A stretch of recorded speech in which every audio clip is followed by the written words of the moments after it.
have 50,000 HBAR locked away forever. Well, that's not the actual amount because you should never tell anyone how much crypto you have stored away, but understand there is a long-term vision with this space. If you look at the crypto elites or even Satoshi himself, the 1 million BTC that he has mined has stayed there and never moved. And now we're on to the third generation with Hedera Hashgraph, where there's even more incentive to hold the token itself, HBAR. So in today's video, I'm going to explain why I have an alternate amount that I'm forgetting about, never selling, or at least to the far future. So I really would appreciate if you leave a like down below in the video, and let's get straight into it.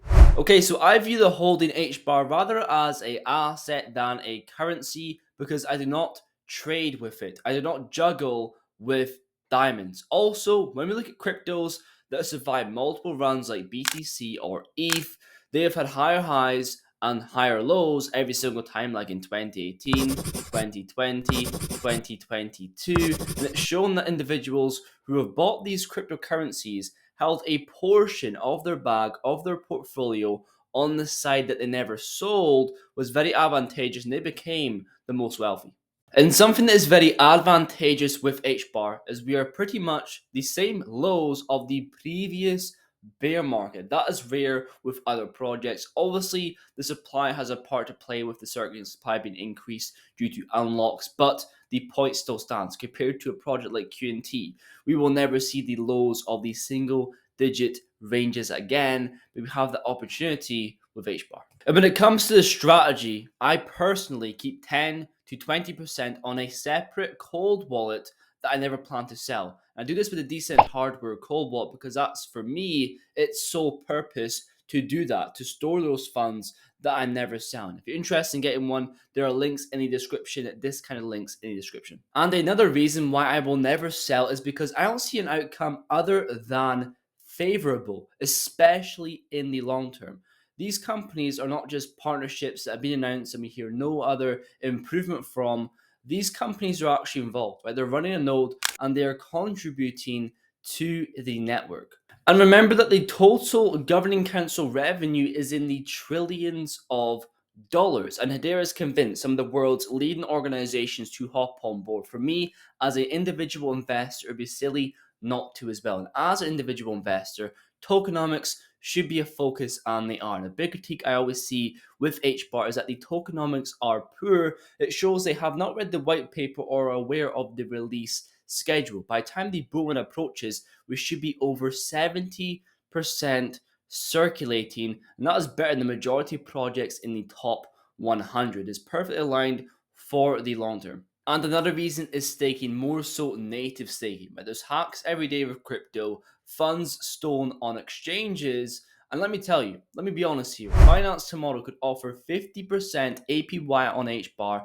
I would not participate. Risking 100% of my funds for a 50% increase on the year is not worth it at all. But native staking is a different story. Here we can see on screen, obviously, this is at the 6.5% profit. It's down to around 2%, I think now. It should be about 6.5% in no time. But hypothetically, when you get to the higher amounts of HBAR, it's a lot more fun when it comes to staking, even higher than 100,000. But based on this, at 6.5%, your yearly profit would be based around 6,500 HBAR, $300 profit.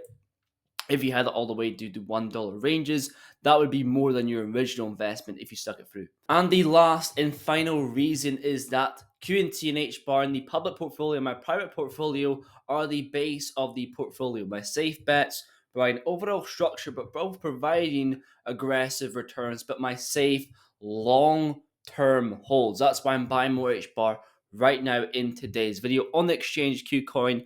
$210 buy right there. Once that goes through, we'll go into the public portfolio and see what the price is worth. So the final portfolio is worth $3,343. And so this month should be a good month for the Send to Buy series in terms of buying opportunities. September itself being a no month for being red, and also the FTX sales taking place. A large amount of Solana yesterday placed a short for Solana. That's why the Sunday buys was 200 instead of 300. Also, a large amount of mixed assets being sold, probably assets that we've spoken about in today's video Be prepared, be vigilant for lower price points.